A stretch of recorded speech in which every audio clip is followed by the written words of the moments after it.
Welcome to the UK Young Academy podcast, the show where brilliant minds share bold ideas. I'm Wemiao Yu, co-founder of Quantum Days and also host of Load to Grow. I'm Alistair McConnell, Dean of Science and Engineering at Heriot-Watt University and Keen Hill Walker. Together, Wemiao and I will be your hosts as we dive into the work and impact of the UK Young Academy members.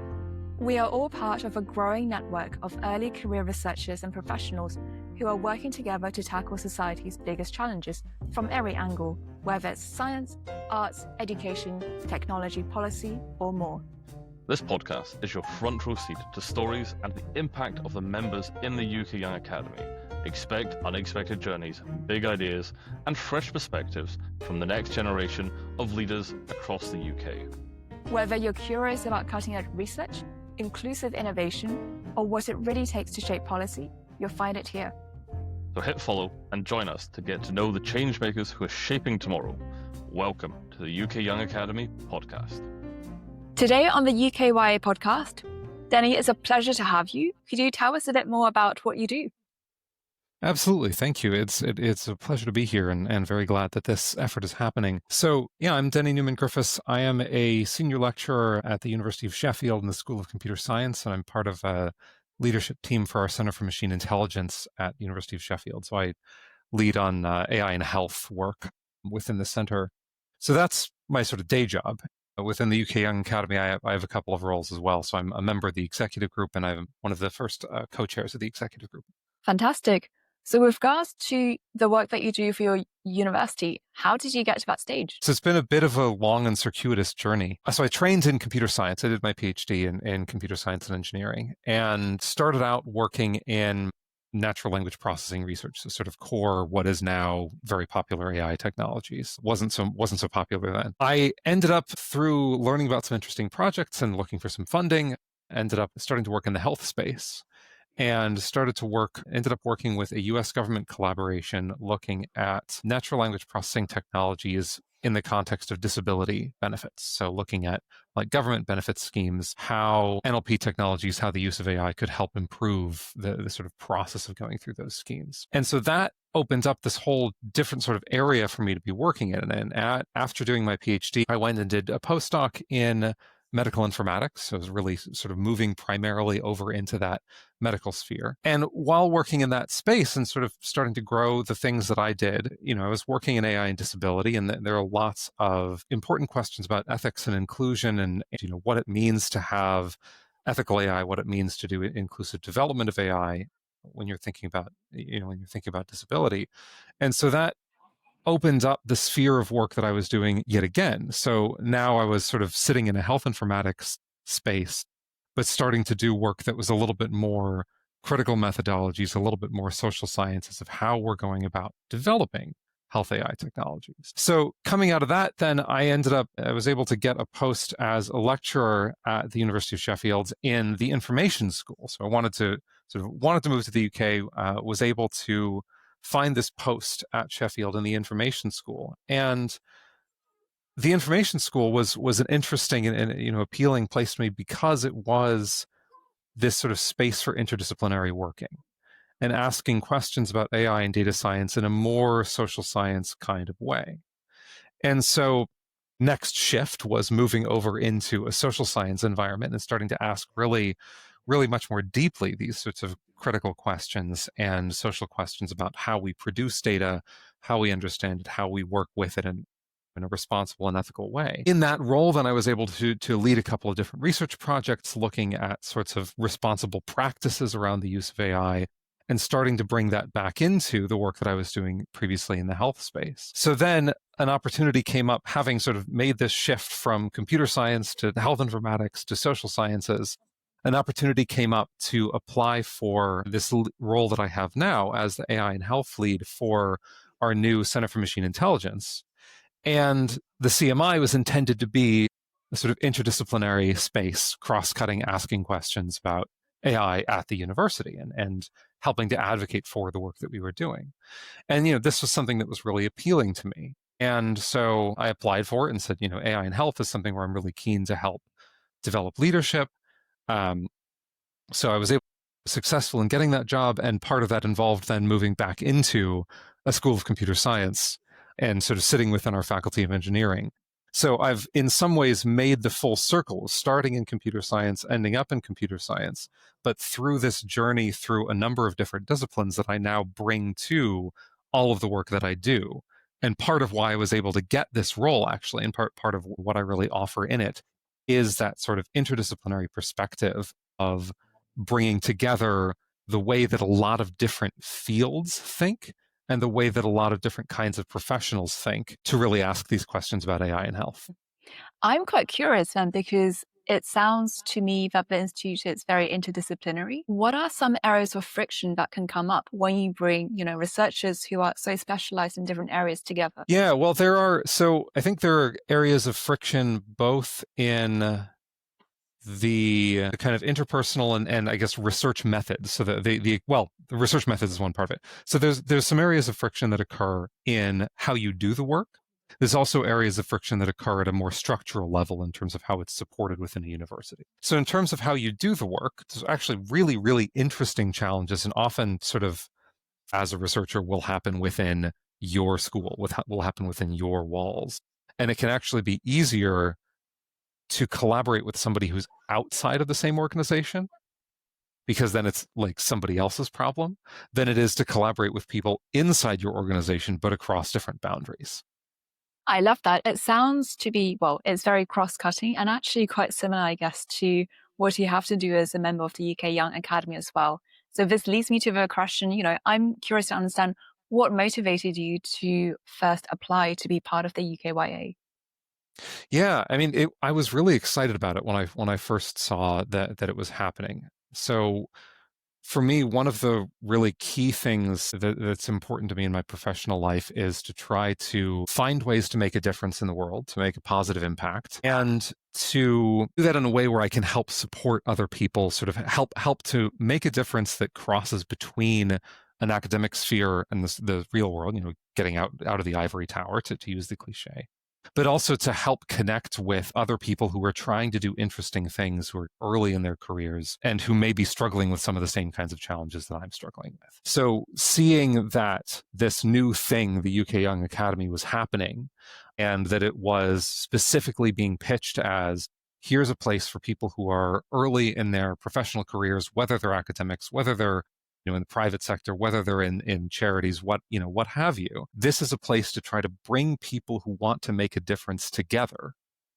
to learn how we can work together and amplify the energy that we have, the ideas that we have, the skills that we have in trying to make a difference. That was enormously appealing to me. And so that was really, what I had in mind and where I wrote my application from. And I think I've found it to be a really core strength of being in the UKYA. Now, it's very interesting you've been mentioning, say, silos and walls around you. This is something that we find in academia, we find in industry, find in quite a lot of places. But really, how you've touched on sort of breaking those down, which is a great thing. And interestingly, I mean, you obviously touched on actually having a cat earlier in a separate conversation. And I have heard sometimes getting academics in places is like herding cats. Now, hopefully within UKYA, that isn't the case. But could you actually tell us about some of the work you've been doing in the UK Young Academy? Yeah, so I think, every organization has its herding cats moments, and we are no exception to that. But I've had the privilege to do a number of different kinds of things within the Young Academy. So I helped to found our EDI working group when we were first getting started, start to put some initial policies in place around how do we build not just good principles of EDI into the work that we do as a Young Academy, but also good structures that really can help deliver that. So I helped with through leading that working group. We helped design our leave policy, which was sort of a feels like a baseline minimum. You need to have this, but we didn't have it, so we needed to put it in place. And it's been really wonderful to see that working group going off and doing fantastic things that are far beyond what I could have led it to do under the leadership of others. I was elected as a member of our first executive group, as the interim executive group, back when we were first formed. And in that role I contributed to developing our strategy as a UK Young Academy, which was really interesting process of working with our very diverse membership and very kind of diverse priorities, very diverse ideas, and thinking about how do we distill the energy that we have, the passion that we have, the challenges that we want to tackle into a clearly articulated set of strategic priorities. That process was extremely well steered by Linda Oyama, and I'm very grateful to Linda for her overall leadership on that. And it was a really great chance to be involved in something like that. And I've certainly taken that experience into strategic planning in other spheres outside the UKYA as well. And at the moment, I am chairing our projects working group. And have been able to work with our working group members, work with the feedback that we've been hearing as we have gotten our first sets of projects up and running, which has been a really cool thing to see and a very fulfilling thing to see, coming from the initial ideas of we want to design projects to now they're happening and they're making an impact and we're seeing change as a result. I've been able to help lead through the working group some updates to that process to sort of build in more opportunities for us to give constructive feedback and development stages to Young Academy members who are putting projects together, thinking about how can we make sure that we are funding work that is best positioned to advance our goals as a Young Academy, but also making sure that that funding process is a space for development, is a space for constructive feedback and helping to support one another. So I think working on that project process is perhaps the thing that I'm most proud of thinking at the moment, even if it hasn't necessarily shown impact even internally yet, but knowing this is, we have engaged in this member-driven process, we've engaged in this thinking about supporting what we want to achieve externally and how we want to develop internally. That feels like a good crystallization of how I've really wanted to help serve in the UK Young Academy. And I would actually argue with you there that it has already shown impact because we've still had lots of projects coming in. There's all of the high standards. It's really showing that, for such a young organization, what you've done and how you pushed everything and how we're constantly improving, I think really is something to be proud of, as you said, and it does show that impact. If we had no projects, that would be a different matter. But you've really encouraged more and more to come through. It would have made your decisions a bit easier then. That's true. One thing I will say is you've mentioned there were some challenges kind of as we've gone through, and like I said, we're really quite a young sort of organization. What challenges, maybe just one or two, or if there was one really major one, like have you actually faced, and how did you overcome it or them, depending on how many you find? I think the biggest meta challenge actually is really an overarching one that has had many different forms, but it really is the same thing. And it ties to what you say about being a young organization. So we have, so as I mentioned, I've been a member of the executive group. I've also been one of the two co-chairs of the executive group, along with Ed Peiser-Knapp. And so in that process in that role, our role has been to help steer the executive group and kind of chair meetings and set agendas and so on and so forth. And I think what that has given me is a lot of opportunities to see insight into the way that we've been shaping our work as a Young Academy, try to help advocate for ways to do it better, ways to bring in more and more input from more and more people within the Young Academy and externally. And I think the biggest overall challenge has just been recognizing internally, engaging with our external stakeholders, engaging with all of our members, recognizing the fact that we are young and we're not going to do everything right on the first try. And realistically, we're not going to do anything right on the first try. Because when we are, when you are an organization that is doing what we have been doing, which is getting up and running and trying to move towards a process of business as usual, and doing that with a group of people who are absolutely fantastic, all of whom are volunteers. Thinking about our membership here, and so we are supported by an absolutely incredible staff team, and they are not volunteers, and we are very glad of that. But there is that real process of iteration and of saying, for everything that we've done, we've done this with the projects process, we've done it with our EDI policies, we've done it with things that we're doing through our membership development in terms of training programs. It's sort of, we try to say, what do we want to be accomplishing?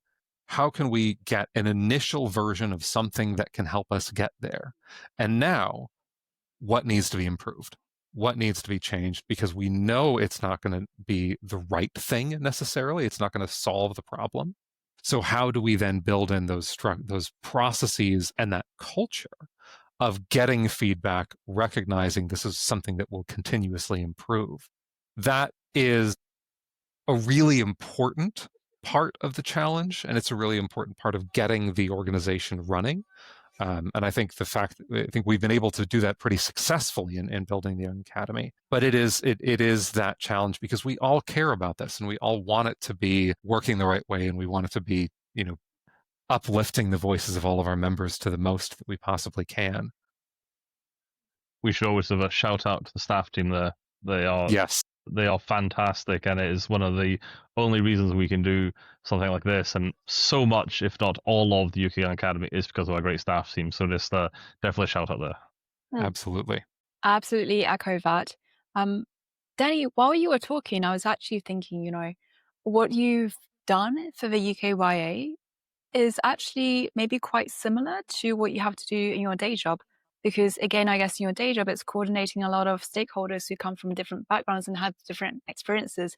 And I wonder, from your perspective, how do you feel that your involvement and all of the work that you've done in helping to set up the UK Young Academy, how has that shaped your day job at the university?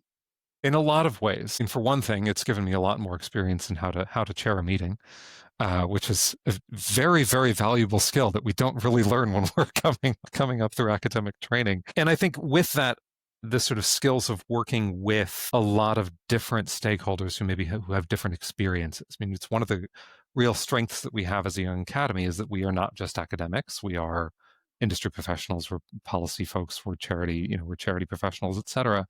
And there are a lot of those challenges about, like, we don't all speak the same languages, we don't all use the same processes. And so building this sort of space of how we can work together requires learning how to work across that. And that is something that is a skill that has really, really come in handy in my university role as well. And I think with that, so part of that is a kind of process skill, but part of it is also building a culture and trying to build a culture of recognizing we have a lot of people doing a lot of really great things. We don't want to control what people are doing, but we want to celebrate what people are doing and find ways to bring them together and find ways to say, we share these directions, we share these ideas, let's find ways to work as teams to articulate new kind of paths forward. And I think it's a lot of what we've done in terms of the project's process and the project's development within the Young Academy. And it's very much something that I'm now doing in my university role. Is my remit is effectively to be part of this cross-faculty center within the university and to try to advocate for work going on at the University of Sheffield in AI for health. And there are dozens of groups that are doing that kind of work. And I hadn't heard of many of them before I came in. And so my role now is really sort of doing a lot of that same work of saying, I want to come in and understand what all of you, like what everyone is doing. And I want to help see how can I, with the role that I have and the resources that I have, help to uplift what you're doing and help to build new teams that can help achieve those goals and bring them further. So there are a lot of those kinds of skills about both how you bring people together, but then how you build that culture of, we want to find shared goals, we want to celebrate, what we're doing, and we want to find ways of working together. I really like the emphasis that you put on building the culture. And I think from my perspective as a founder of a company, culture is always at the core of what we do. Although I have to say, building a startup of, a handful of people and building culture there is completely different to what I guess you and Alistair and other members have had to do of the leadership group in building that culture among such a large voluntary community. So kudos to you guys for that. I also love that you shared and were able to take some of the lessons from your work within the UKYA towards your day job. I'm quite curious to understand, what impact in the longer term do you hope that your work either within the UKYA or in your day job will have on the communities that you are serving? Well, I very much hope that the UK Young Academy will continue to be and continue to grow as a place for people from very different backgrounds and very different, professional experiences to come together and to find those shared goals, find those shared ways of working. That was what drew me in the first place, was the opportunity to do that. That was the biggest motivation for me in wanting to get involved with the leadership of the Young Academy. And so if we can, if I can leave this leadership role, if I can eventually become an alum of the Young Academy and look back and see that it is still continuing to do that, it's still continuing to grow and developing that reputation, that will be the best thing that I can possibly achieve. I think, in terms of impact that I want to see in my work, that I want to see in the Young Academy, something that's really close to my heart is building better practices for working across disciplines and for working across sectors and professional settings. So I think it's something that I have had a lot of experience with, and I've certainly run into a lot of challenges in. But I think that there is this growing understanding that most of the really big problems that we are facing in the world right now, whether we're talking at a UK level, or whether we're talking at a local regional level, whether we're talking globally, that those problems require tackling things that bridge disciplinary understandings, that bridge different sectors, that involve working together across different areas of expertise. And we don't really have great ways of doing that. And I think we've been able to, within the Young Academy, we're starting to develop a lot of that expertise. In my professional role, I'm sort of starting to build some of those things in the way that our center works, and trying to build more of that into the culture of the University of Sheffield. So I think if I had a dream impact, the dream impact from what I do would really be to see interdisciplinarity and intersector working moving from the sort of keyword, we want to highlight this in the university discourse or professional discourse, to we want to highlight it and we can build some structures to help support it and to help people build the skills to achieve that in what they're doing. I love that. Thanks for sharing. So we've discussed quite a lot, and we've chatted quite a lot about what you've learned, what's happened in the UK Young Academy, generally what's happened in the past. Now, with other people, I've said, where do you see yourself in the UK Young Academy in 3 years? However, I know for us that's a bit of a trickier one, but I'm going to say, so where do you actually see yourself in the UK Young Academy in the future, in a few years? I think it's a little hard to disentangle sort of where I want to see things and where in my various roles I'm kind of trying to push for achieving, where we will be and where I do see things. It's not that I don't think that we won't achieve our goals, but we could always split it. We can say, where do you want to see yourself in a few years, and then where do you want to see the UK Young Academy? Yeah. I mean, I think so. In terms of where I want to see myself, so one of the areas that I've gotten really interested in over the last couple of years, partly from working in the Young Academy actually, is this really growing area of AI in science and AI in research. And so I've been able to lead a project that wrapped up recently that was looking at use of AI among research funders. And it really opened up a lot of these questions about how do you get people working together? How do we think about AI as something that's changing the ways that we work and changing the ways that we work with evidence and so on. So I think where I see myself in a few years is I would really love to see myself in a leadership role, not necessarily a formal structured one, but like in a leadership position of bringing people together, bringing networks together around how we build good, responsible practice and responsible regulation for AI in science. That's something that I'm really, really keen to take forward. And certainly, I think my experience in the Young Academy has been really helpful and effective preparation for that. For where I see the Young Academy in a few years, certainly a very mechanical standpoint, I really hope we've reached business as usual, and I think we will. But business as usual is never going to be usual for a Young Academy. Because we are young, we will change. This organization will continue to change with every new cohort that comes in, and that's exactly what it should do. So, there shouldn't be any sort of staticness or stagnancy in the work of the Young Academy.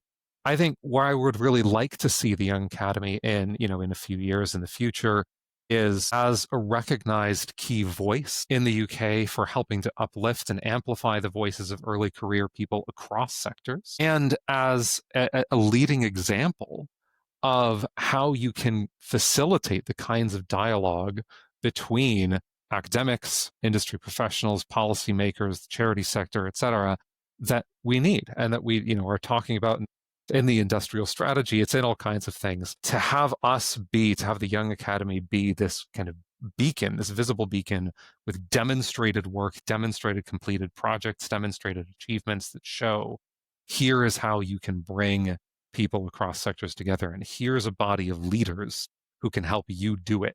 That's what I really want to see, and I think we're on the road to that. That sounds fantastic, and yeah, I completely agree with you. I think we're definitely on the road to achieving that, and seeing the leaps and bounds we've come in at the UKYA has been fantastic too. Actually, how can other UK Young Academy members, I mean, I hope all of us actually do agree with this, but how can the other UK Young Academy members engage or support your work? What's the best way, do you think, for it? Well, I think in terms of, break that down in a few ways, in terms of the sort of interdisciplinary working in general, it is my hope that through our project structure, we'll be able to get something running through the work of the working group and potentially through a project to actually help, develop some of that sense within the Young Academy. So keep an eye out, watch this space and see if there are things that come through for that. In terms of, the AI and science and sort of other kinds of work that I do around responsible AI, if these are things that are of interest to you, please get in touch. I am always really interested in seeing how we can bridge, different interests, areas of interest, different areas of application, and kind of find new collaborations. And the more, frankly, the more off the wall, the better. I just came back from a conference presenting an art-based research intervention where we had responsible AI hand soaps. So there's a whole long story about that I can tell, but it's a good example of think a little bit of out of the box thinking. And then I think in terms of the sort of broader work of trying to create more bridges between people in different sectors and people in different disciplines. It's, yes, talk to me, share things that you're getting up to with me. Let me help amplify the things that you do. But, just keep on making those bridges yourself and remember that the more that you build, the more connections that you make, the more of a difference that will make, and it will continue to ripple out beyond you. There are ways, certainly there are things that I am doing, and I would love to chat with people about any of the things that I've talked about. I also do a bunch of work on AI and disability, which I talked a little bit about briefly. So if you want to chat with me about that, please do. But, I would advocate for thinking more broadly of just go out there and push against the kinds of silos that we're always surrounded by, push against the boundaries in your organization and talk to the people who you think might be able to make a difference in whatever area you're working in, whatever you want to achieve, because that talking is what will actually lead to that impact. That's great. Now we enter the quickfire round, and I'd like for you to answer with the first thing that comes into your mind. So, Danny, what is the best piece of advice that you've received? I think I'd have to go to a colleague, an academic colleague who said that reminded me that there are no life and death situations in academia. Basically, there are no real emergencies. It can take a little bit of time. And what is one thing that you can't work without? I have it sitting in front of me. It is my notebook that I always have with me because I always need to jot things down. I have fierce ADHD, and I always need to have something around to write with. Interesting. I think quite a few members actually said that having that handwritten notebook was something that we had, and not that many said a laptop. So that's quite interesting. Denny, last question. What is a book, podcast, or resource that you'd recommend?